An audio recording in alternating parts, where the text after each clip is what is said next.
Welcome to Resilience Radio. I'm Irvin Eisenberg, host of the show, and owner of Resilience Occupational Therapy. As always, the opinions on this show are not necessarily shared by me or Resilience Occupational Therapy. I like to feature a variety of different perspectives, and not everything will fit everyone's healthcare needs. Additionally, none of this is meant to be medically prescriptive or diagnostic in any way.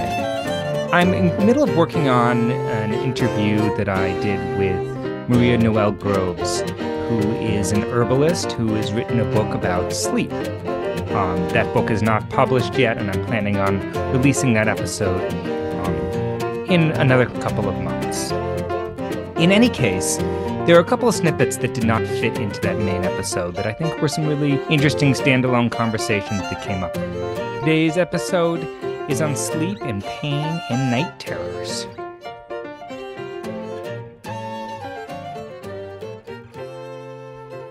So I'm often working with clients who have issues with pain in various ways, and that's a frequent topic on the show, is pain.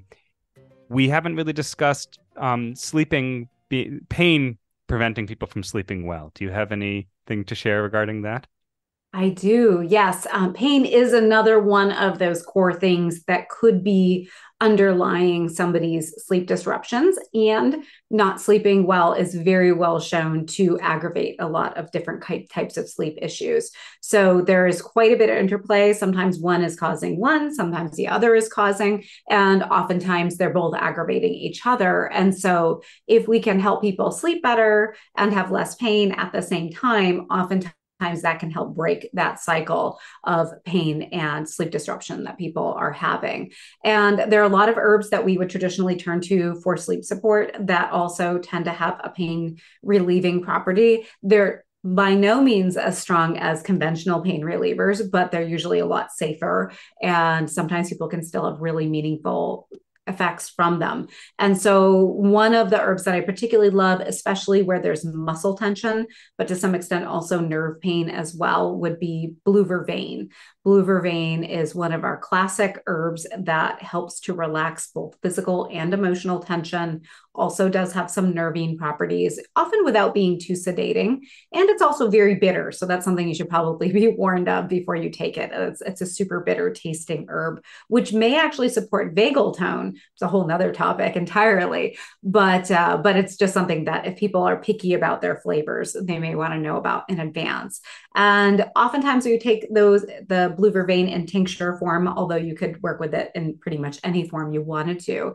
And even just a few drops, but in some people, larger doses might also be helpful. It's just what works best for you. So an example would be somebody that I have as a client who has scoliosis and has quite a bit of pain relating to the scoliosis. And so she's doing a lot of the other deep work. She's also seeing chiropractor regularly. She gets a massage, she does yoga, she does a lot of things to support her spinal health and her musculature. But one of the herbs that's turned out to be one of her allies is blue vervain. And so she does have blue vervain as one of the herbs in her sleep blend. But in addition, she also keeps a bottle of straight up blue vervain. And so when she feels like she needs a little extra support, if her back is bothering her even more, she'll often take that before bedtime as a way to help relax the musculature as well as relax her nervous system so that she can get a better quality night's sleep.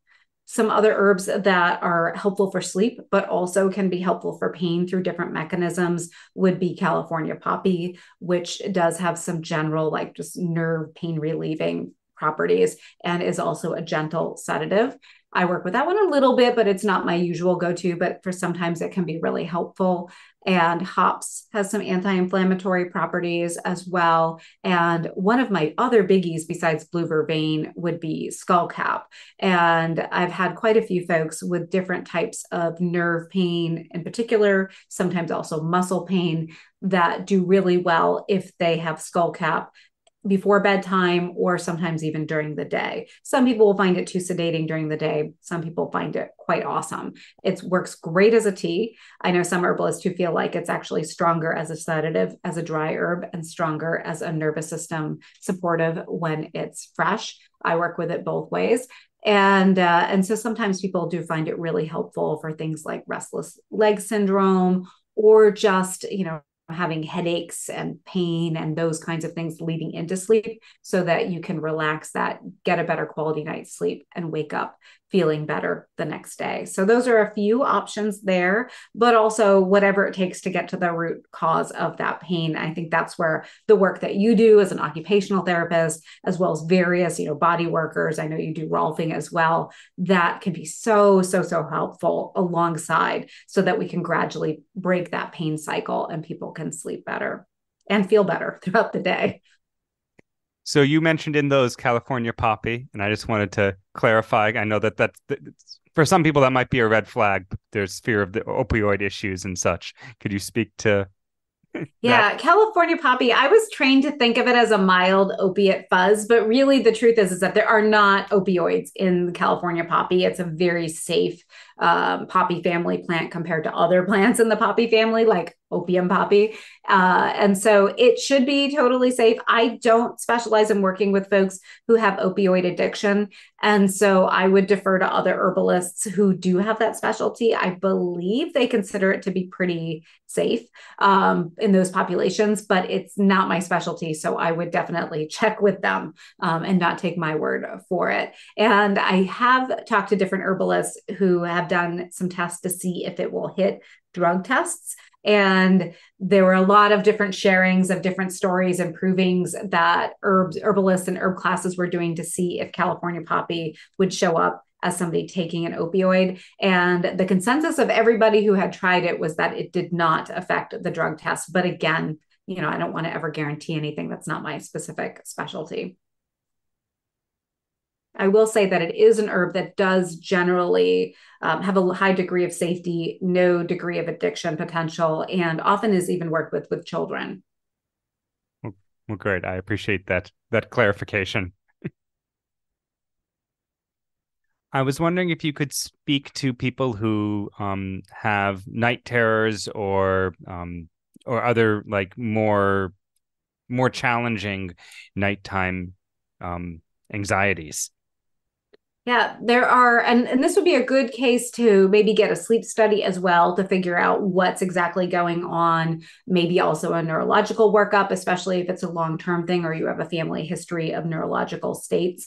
However, there are some herbs I would really lean heavy on those nervines, and lemon balm being one that can be particularly helpful. So a client that I saw that was experiencing some pretty bad night terrors clearly had a lot of stress. Sometimes it's also just like PTSD and stress that is manifesting, and just quote unquote PTSD manifesting at night. And so lemon balm tincture, that fresh, like homemade lemon balm tincture, ended up being profoundly, and to him, very surprisingly helpful for reducing the nighttime terrors and enhancing the quality of sleep. But with herbs, we always also want to address that root cause. And so if, for example, it was a traumatic event or some other component, ideally with other therapies, other practitioners, delving a little bit more deeply to ultimately resolve those as well would be the ideal. I hope you enjoyed this conversation. If so, you can always subscribe to the podcatcher of your choice and get a new interview every week. If there are any particular guests you're hoping to have on the show or conversations you'd like to hear me have, I'm always open to suggestions. So feel free to reach out to me at irvin.eisenberg@gmail.com. Today's music was brought to you by Aaron Marcus with their tune Some Biological Process. I hope you enjoy. Take care.